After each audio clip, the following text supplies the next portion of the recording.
நீங்க எல்லாருமே எலன் மஸ்க பத்தி கண்டிப்பா கேள்விப்பட்டிருப்பீங்க. டெஸ்லா, ஸ்பேஸ் எக்ஸ், நியூரோலிங்க் இது எல்லாமே இந்த ஒரு பெர்சனோட பிரெயின்ல இருந்து தான் வந்திருக்கு. அதே சமயம் ரொம்ப பேர் கேட்குற கேள்வி என்னன்னா, இந்த லெவலுக்கு சக்சஸ் எப்படி ஆகுறது? அவரோட மைண்ட் செட் எப்படி இருந்திருக்கும்? ஸோ இன்னைக்கு நம்ம இந்த வீடியோல என்ன பார்க்க போறோம்னா, எலன் மஸ்கோட சக்சஸ்க்கு பின்னால் இருக்கக்கூடிய சில சீக்ரெட்ஸை பத்தி தான்.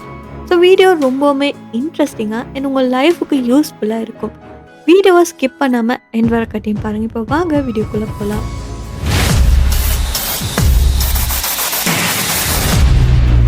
எலன் மஸ்கோட சக்சஸுக்கு பின்னால் இருக்கக்கூடிய சீக்ரெட்டை தெரிஞ்சுக்கிறதுக்கு முன்னாடி அவரோட சின்ன வயசை பத்தி பார்க்கலாம்.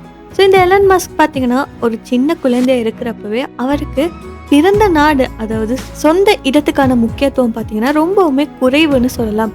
அவருக்கு அவரோட நாட்டை தாண்டி உலகம் முழுவதுமே ஆராய்ச்சி செய்யணும்னு சொல்லி ஆர்வம் இருந்துச்சு. சின்ன வயசுல இருந்தே இவர் சுயமா அறிவியல், கணனி விஞ்ஞானம், கணிதம் இது மேலெல்லாம் ரொம்பவுமே இன்ட்ரெஸ்ட் காட்டியிருந்தாரு. ஸோ அப்ப இருந்த பிற்பட்ட கணனிகள், இயந்திரங்கள் இது எல்லாத்தையுமே ஆராய்ந்து இதெல்லாம் எப்படி வேலை செய்யுதுன்னு அவரு கற்றுக்கொண்டு இருக்காரு. அவரோட 12வது வயதுல தான் அவரோட கம்ப்யூட்டர் கேமை உருவாக்கி அதை விற்றிருக்காரு. ஸோ இது அவரோட சுய முயற்சியோட ஒரு சிறந்த எடுத்துக்காட்டுன்னு சொல்லலாம்.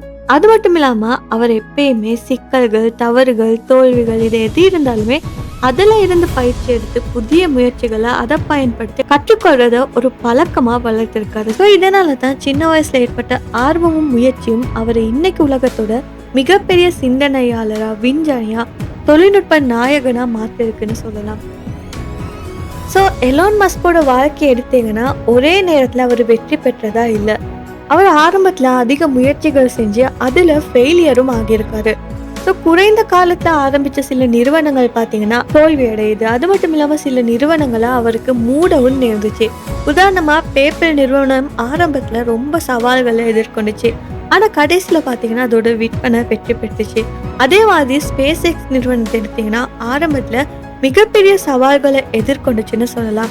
இதுல அனுப்பப்பட்ட முதல் 3 விண்கலங்கள் பார்த்தீங்கன்னா ஃபெயிலியர்ல முடிஞ்சிச்சு. ஆனாலுமே இந்த எல்லா ஃபெயிலியர்லயுமே எலன் மஸ்கோட மைண்ட் செட் பார்த்தீங்கன்னா ரொம்பவுமே கிளியரா இருந்திருக்கு. அவர் அவரோட தோல்விகளை பார்த்தீங்கன்னா தோல்வியா நினைக்கல. அதுக்கு பதிலா அந்த தோல்வியில இருந்து பாடம் கற்று அடுத்த முயற்சியில அதை பயன்படுத்தினாரு. ஓவராலா அவரோட மைண்ட் செட் தான் அவரோட பவரா இருந்திருக்குன்னு சொல்லலாம். அது மட்டும் இல்லாம அவர் ஒரு நாள்ல பாத்தீங்கன்னா 14 இருந்து 16 மணித்தியாலங்கள் வரக்காட்டியுமே வேலை செய்யறாரு. அண்ட் வீக்கெண்ட்ஸ்ல கூட அவர் அவரோட ஆஃபீஸ்ல தான் இருக்கிறாருன்னு சொல்லப்படுது. ஏன்னா அவருக்கு இருக்கிறது ஒரே ஒரு நிறுவனம் மட்டும் இல்ல, பல நிறுவனங்களை ஒரே நேரத்துல இயக்கிக்கிட்டு இருக்கிறாருன்னு சொல்லலாம். அதாவது டெஸ்லா, ஸ்பேஸ் எக்ஸ், நியூரோலிங்க் போன்ற பல நிறுவனங்களை ஒரே நேரத்தில் அவர் இயக்கிக்கிட்டே இருக்காரு. அதே சமயம் அவரோட பர்பஸ் பாத்தீங்கன்னா ரொம்பவுமே தெளிவா இருக்குது. அவர் எதுக்காக வேலை செய்யறாருன்னு சொல்லி அவர் தெளிவா தெரிஞ்சு வச்சிருக்காரு. ஸோ இதுல இருந்து நாம என்ன கற்றுக்கொள்ளலாம்னா, நோக்கம் இல்லாம வேலை செஞ்சா அந்த வேலையில வெற்றி பார்த்தீங்கன்னா ஈஸியா வராது. ஆனா நமக்குன்னு சொல்லி ஒரு பர்பஸ் கரெக்டா இருந்துச்சுன்னா அதுக்காக நாம ஹார்ட் ஒர்க் பண்றப்ப அதுக்காக செலவழிக்கக்கூடிய நீண்ட நேரமும் ரொம்பவுமே சாதாரண ஒரு விஷயமா மாறுது.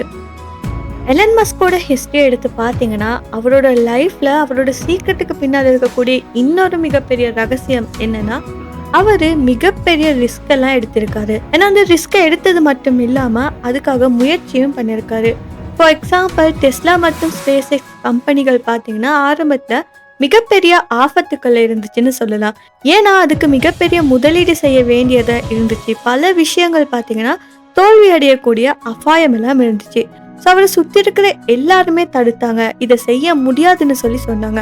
ஆனா எலன் மஸ்க் என்ன பண்ணார்னா அவரு சிந்தித்து திட்டமிட்டு போல்டான திங்கிங்கோட பல விஷயங்களை செய்ய முயற்சி எடுத்தாரு. ஸோ அதனாலே தான் அவரோட சக்ஸஸும் வந்திருக்குன்னு சொல்லலாம். ஸோ இதால நாம எடுத்துக்கொள்ள வேண்டிய லெசன் என்னன்னா, நம்மளோட வாழ்க்கையில சின்ன சின்ன தோல்விகள் இல்லைன்னா மிகப்பெரிய சவால்களை எதிர்கொள்றப்ப பார்த்தீங்கன்னா பயப்படாம ரொம்பவுமே தைரியமான ஒரு மைண்ட் செட் இருந்தால் மட்டும்தான் அதுல நமக்கு வெற்றி பெற முடியும்.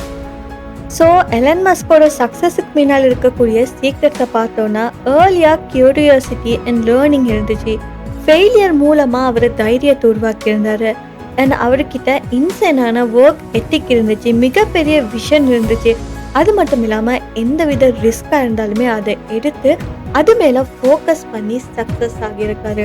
அண்ட் கண்டினியூஸான லேர்னிங், இம்பேக்ட் ஃபோக்கஸ்டான மைண்ட் செட் இது எல்லாமே சக்சஸுக்கு பின்னால் இருக்கக்கூடிய மிகப்பெரிய ரீசன்னு சொல்லலாம். இந்த வீடியோ பிடிச்சிருந்தா மறக்காம இந்த வீடியோவை லைக் பண்ணி ஷேர் பண்ணி மறக்காம நம்ம யூடியூப் சேனலையும் சப்ஸ்கிரைப் பண்ணிக்கோங்க.